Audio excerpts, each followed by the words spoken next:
Hello, my name is Tara Johnston. This is my practicum presentation for my final project.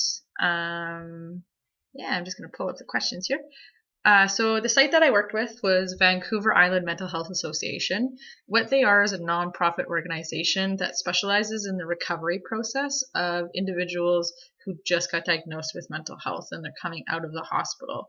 So essentially they're kind of a transition facility that, a temporary transition facility that once an individual is diagnosed with mental illness and is released from the hospital and they can't quite live on their own or have that independence, they come to a place like Vancouver Island Mental Health Association and they help them with their recovery process and help them become independent, help them find housing so that they are able to live on their own and sustain themselves basically. So so the main supervisor was Lynn. She was my main point of contact, so I would meet with her every Tuesday, and we would talk about how the practicum was going, how I could be supported, how I can support them, what's working, what's not working. I would talk to her about the programs that I was doing with each individual and the reason why I was doing it, and just giving me direction in that sense. Rod was kind of my main mentor. He was the head social worker or caregiver. He's the one that I probably communicated with the most every day. He has very good rapport with each individual and knows pretty much everything about them. So if I had any questions on how I could talk to a certain individual, or if I had any concerns or just questions with any of the residents, he was the person I talked to. And just any general question about mental health and just the conversations that we would have were so incredible to be able to pick his brain on, him being in the industry for, 20 years or so, and just being able to get an insight on psychology and how it works in on his field was really, really cool. So I worked a total of 88 hours. I would go in every Tuesday and for a couple weeks every Wednesday, just to try to keep up with my practicum hours from starting late. And I did end up going over my practicum hours, but when we set the programs up with the residents, I thought it was going to be up until yesterday is when I would be finished, but going over the hours just kind of happened. So yeah, I would go every Tuesday, sometimes Wednesdays, and I would be there for 8-hour days. So some of the duties and projects I was assigned to, I wasn't really assigned to any kind of projects or duties, just because it was so different for an organization like this to bring a personal trainer onto their team. They didn't really know how it was going to work or what I could really do or what I was capable of. So I had a lot of freelance to kind of play around and figure out my own responsibilities and my own duties, and then kind of collaborate with the staff and with Lynn and kind of get feedback on that. But basically what I did is I worked with one-on-one with individuals and just focus on kind of some of their like mental goals or some of their health goals, and just giving them that support system and just being a person to help with motivation and that kind of stuff. With some individuals, we would go to the gym and we would do workout programs together. With some individuals, it was them staying at the house and just doing stretching and just getting their body moving. I've done yoga with a couple individual people, and then with some individuals, it's just going and playing basketball. So anything just to get their body moving and getting them active, and them just having someone who can do those things for them and with them. So that was kind of my main duties, I guess. So the programs designed and the rationale behind them. So my approach to this was a little bit different because mental health came before anything else. Sometimes it was creating a program that was based around their mental health limitations versus their physical limitations. So for example, we had Jordan, who was, really good shape, really capable. But one of his biggest struggles was finding just kind of confidence in himself and um, being able to do the exercises on his own without needing to be cued, and how to set up the equipment on his own was a little bit harder for him to do. So we kind of focused on easier exercises that still challenged his body and helped him with his physical goals, but mainly just got him more confident of just being in the gym in general and just kind of handling each piece of equipment and how that would feel for him, and just building confidence for him to actually be there. With Luke's program initially started with his physical goals and what he wanted to accomplish of improving his cardio and develop power, and ended up kind of switching a lot into coming down to his again, his mental barrier, which was just finding the motivation to get started on his own and just believing in himself. So it ended up just kind of stripping his program all the way down to just 20 minutes of cardio every day, which he was capable of doing on a physical sense, but on a mental sense, it was just his inability to believe that he actually could do that.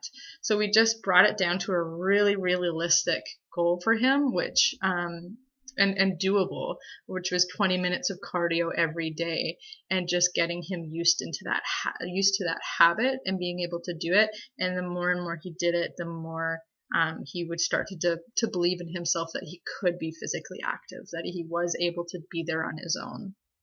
So that was kind of where we played around with his program. With Danielle, Danielle's program was developed on some of the assessments of correcting any imbalances, her physical goals to lose weight, all that kind of stuff. And a lot of the exercises, like she was very in shape, really active, all that kind of stuff. So she was definitely capable, and she's already done physical activity before, so she's been in it. One of the I think barriers for her with her exercise and creating the program was something that still challenged her physically, but something that actually got her more into a rhythm with her body.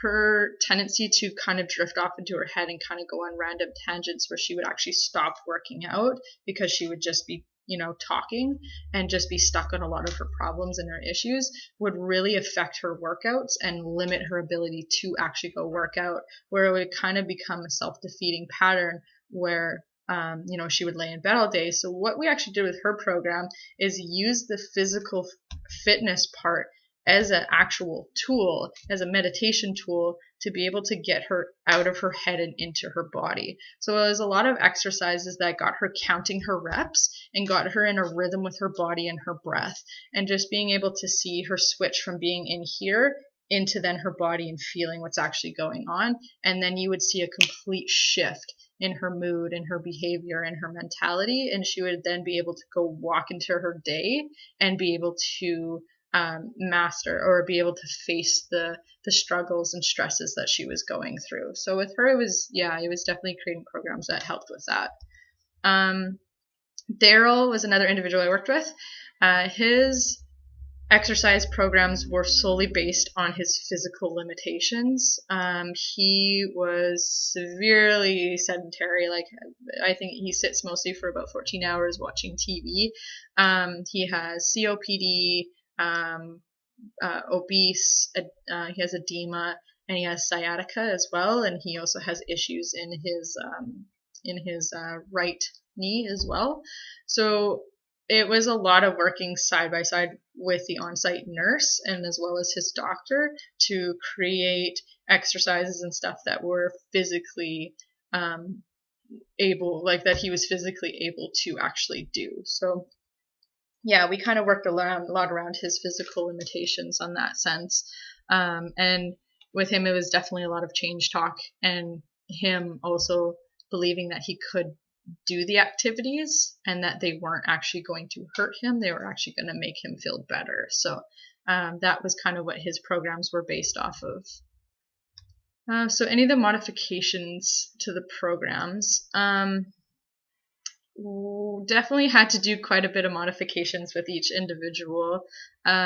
Just again to focus more on the mental barriers and kind of seeing that was obviously in most of their cases was kind of their hardest point to get past. So it was just making exercises that matched their mental capabilities and limitations and all that kind of stuff versus what they could physically actually do, with the exception of Daryl, where his was definitely focused on his physical limitations.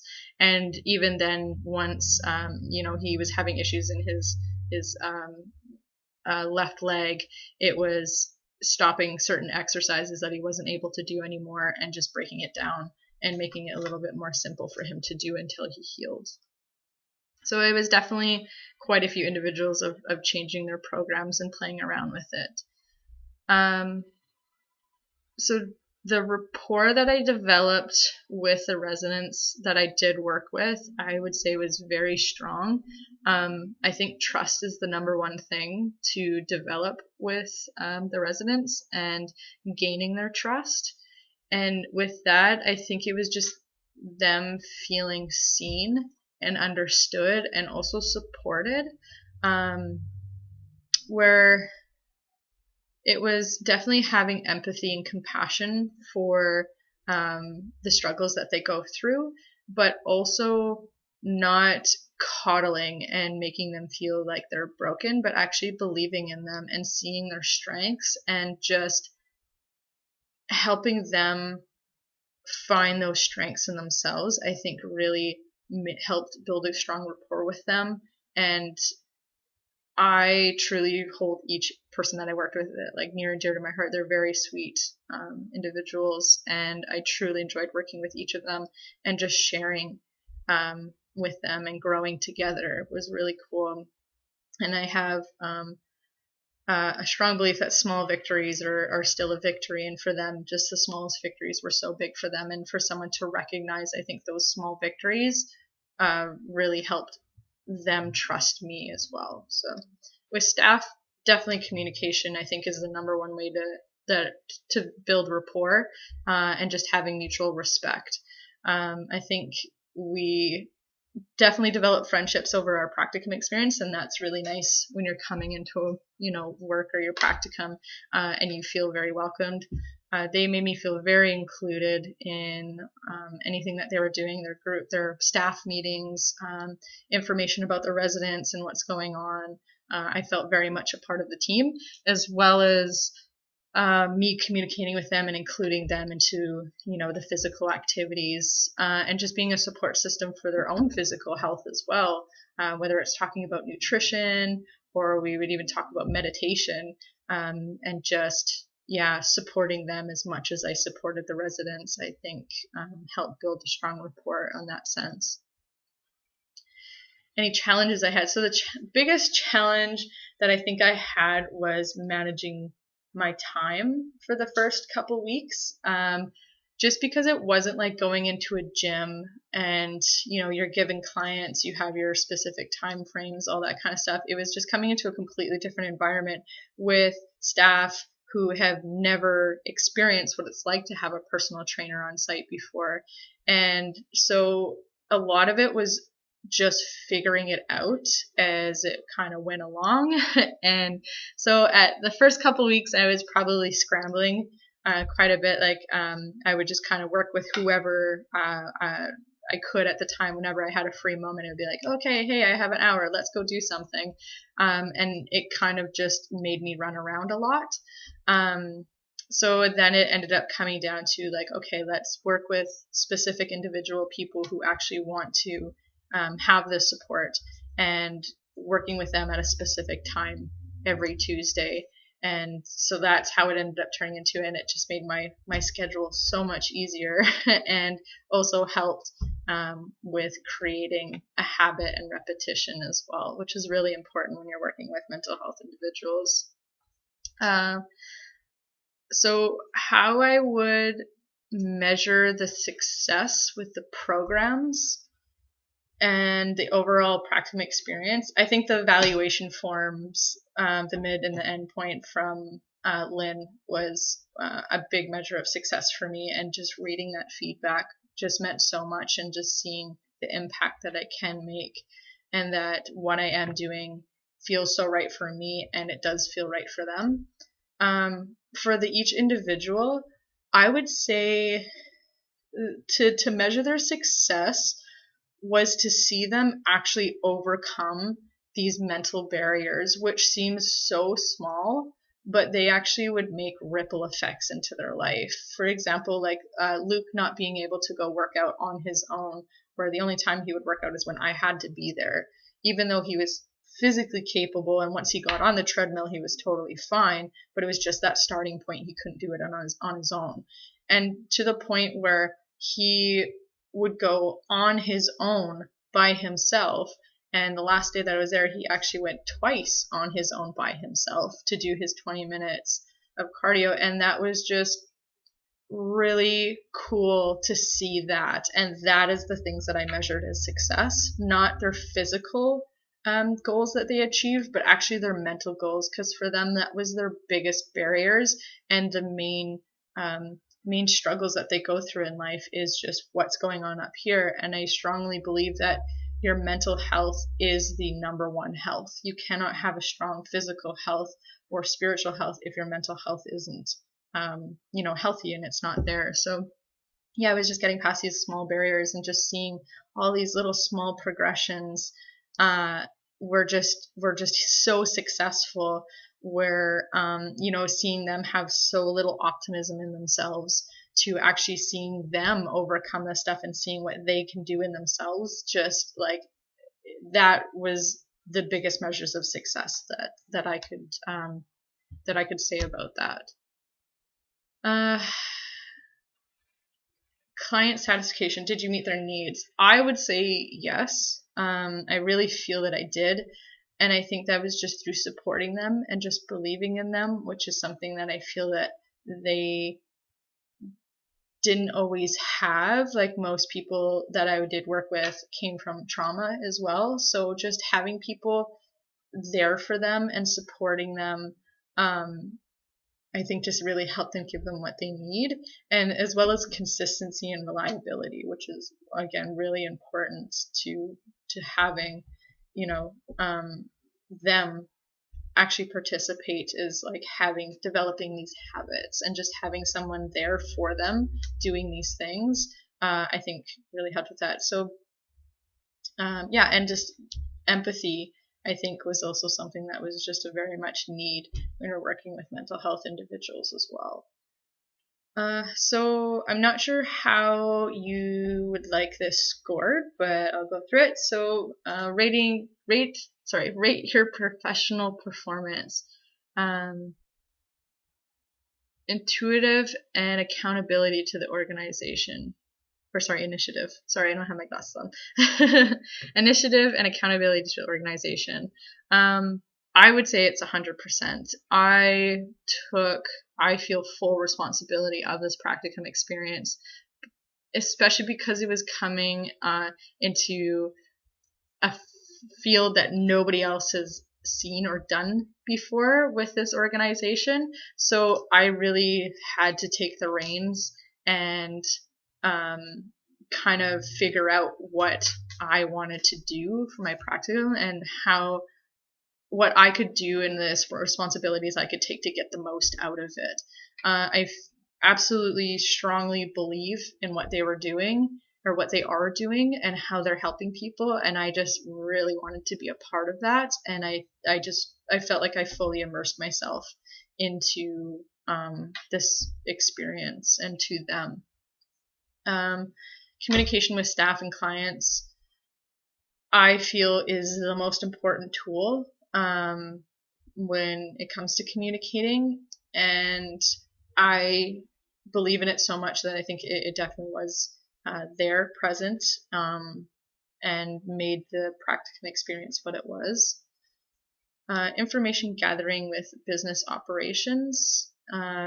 definitely a lot of gathering of information, as we had to talk all the time about what's going on with each resident. I had to be aware of, any physical barriers or mental barriers that were going on for them and how it might affect them, and just passing that information back and forth with people, as well as collecting client data information. So this went well beyond just collecting their health benefit ratings, but also checking like medication, mood, depression, how it's impacting their recovery program, what kinds of things are we seeing in them day to day change. So it was a lot of data collection, and just monitoring what's going on with them in order for me to basically see the impact that I'm making and whether it's worth it. And also being able to write a proposal at the end of my practicum experience, which I had to hand into Vancouver Island Mental Health Association, and just showing all of the proof that says, yes, having a